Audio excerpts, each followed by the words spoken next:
नमस्ते विद्यार्थी मित्रों। आज हम 9वीं कक्षा का दूसरा पाठ बिल्ली का बिलंगुड़ा का भाग 2 देखेंगे। हमने प्रथम भाग में यह देखा था कि कहानीकार के घर में बहुत से चूहे हो गए थे, इसलिए उन्होंने बिल्ली को पाला था। चूहे तो खत्म हो गए, लेकिन अब बिल्ली चूहे से भी ज़्यादा परेशान करने लगी। अब चिंता हुई कि बिल्ली से कैसे पीछा छुड़ाया जाए। मेरा नौकर बहुत होशियार है। रात को काम खत्म करके जाने से पहले उसने एक खाली बोरी के अंदर 2 रोटियां डाल दी और चुपके से एक तरफ खड़ा होकर बिल्ली का इंतजार करने लगा। बिल्ली आई, वह एकदम रोटियों पर झपटी। नौकर ने तुरंत बोरी का एक सिरा पकड़कर उसे ऊपर से बंद कर दिया। रस्सी के साथ बोरी का मुंह बांध दिया गया। चूंकि अब रात के 10 बजे थे, चूंकि मतलब लेकिन मैंने अपने नौकर अमरू से कहा कि सवेरे बिल्ली को कहीं दूर छोड़ आए, जिससे वह इस घर में वापस न आ सके। सब लोगों को चाय पिलाते पिलाते अमरू को अगले दिन 8 बज गए। मैंने याद दिलाया कि उसे बिल्ली को भूली भटियारिन की तरफ छोड़कर आना है। भूली भटियारिन गली मतलब जो रास्ता भूल जाए, इतने दूर उसे छोड़कर आए कि वह दोबारा वापस न आए, उसे कहते हैं भूली भटियारिन। बोरी कंधे पर लटका अमरू चल दिया। बात आई गई हो गई। मैं हजामत और स्नान आदि में व्यस्त हो गया। हजामत मतलब दाढ़ी, क्योंकि 9:30 बजे दफ्तर जाना था। दफ्तर कार्यालय। गुसल खाने में मुझे जोर का शोर सुनाई दिया। गुसल खाने में कहानीकार को दफ्तर जाना था, इसलिए वे स्नान गृह में थे। गुसल खाना मतलब स्नान गृह या बाथरूम। मैं नहाने में व्यस्त था और कुछ गुनगुना रहा था, इसलिए मेरा ध्यान उधर नहीं गया। 2 मिनट के बाद ही फिर शोर हुआ। इस बार मैंने सुना कि मेरे घर के सामने कोई आवाज लगा रहा है। आपका नौकर पकड़ लिया गया है। अगर आप उसे छुड़ाना चाहते हैं तो छप्पर वाले कुएं पर पहुंचिए। छप्पर वाला कुआं एक जगह का नाम है। मैं हैरान हुआ कि क्या बात है। समझा शायद अमरू किसी की साइकिल से टकरा गया होगा। शायद साइकिल वाले का कुछ नुकसान हो गया हो और उसने अमरू को धर पकड़ा हो। धर पकड़ना मतलब पकड़ के रखना। रही आदमी इकट्ठे होने की बात, यह काम दिल्ली में मुश्किल नहीं, और फिर करोल बाग में तो बहुत आसान है। दिल्ली के एक प्लेस या जगह का नाम है करोल बाग। तो करोल बाग में तो बहुत आसान है, जहाँ सैकड़ों आदमियों को पता ही नहीं कि वे किधर जाएं और क्या करें। खैर, उधर जा ही रहा था कि रास्ते में खाली बोरी लटकाए अमरू आता हुआ दिखाई दिया। वह खूब खिलखिलाकर हंस रहा था। खिलखिलाकर हंसना, जोर जोर से। उसे डांटते हुए मैंने पूछा, अरे क्या बात हुई?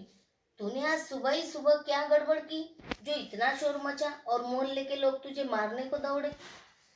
अमरू को कुछ कहना ही न पड़ा। उसके पीछे कुछ आदमी आ रहे थे। उन्होंने मुझे सारा मामला समझा दिया। बात यह हुई कि जैसे अमरू कंधे पर बोरी लटकाए बिल्ली को बाहर छोड़ने जा रहा था, कुछ लोगों को शक हुआ कि बोरी में बच्चा है।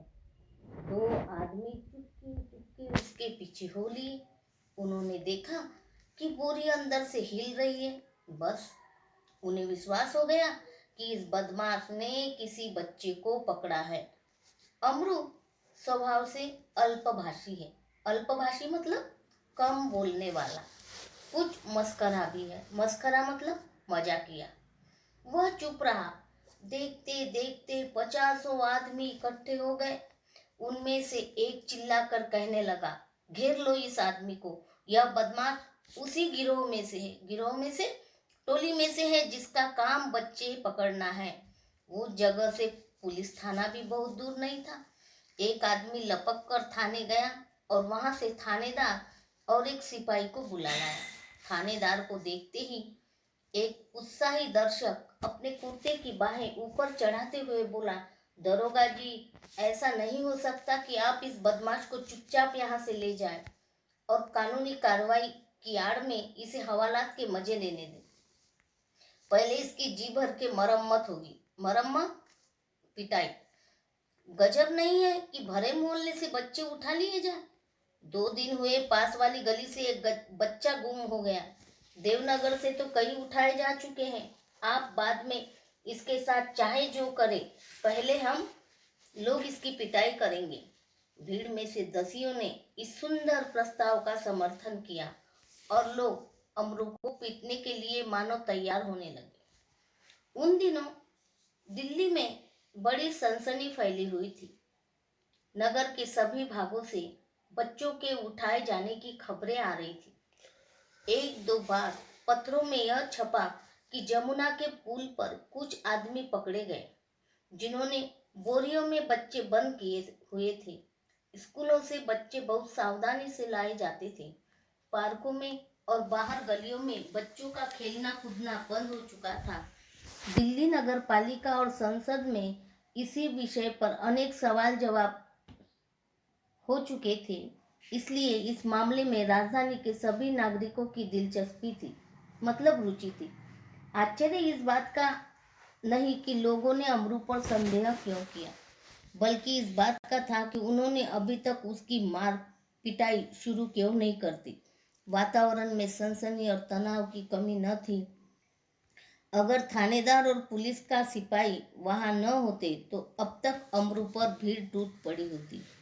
थानेदार ने आते ही अमरू की कलाई पकड़ ली और पूछा, बोल, यह बच्चा तूने कहाँ से उठाया है और इसे तू कहाँ ले जा रहा है? बता, कहाँ है तेरे और साथी? आज सबका सुराग लगा कर ही हटूंगा। अमरू अब तक तो दिल में हंस रहा था, मगर थानेदार की धमकियों से कुछ घबरा गया।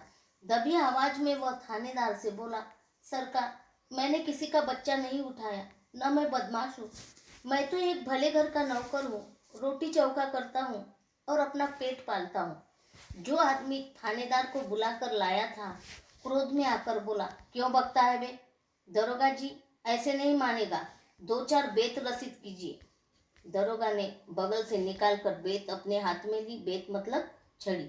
कि अमरू नम्रता पूर्वक झुका और बोला, सरकार, आप जितना चाहे मुझे पीट ले, पहले यह तो देख ले कि इस बोरी में है क्या। हुक्म हो तो चलिए थाने चले।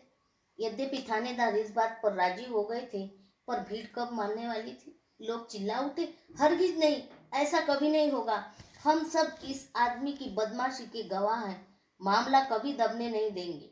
थानेदार डर गए कि उनकी नीयत पर लोगों को शक हो रहा है।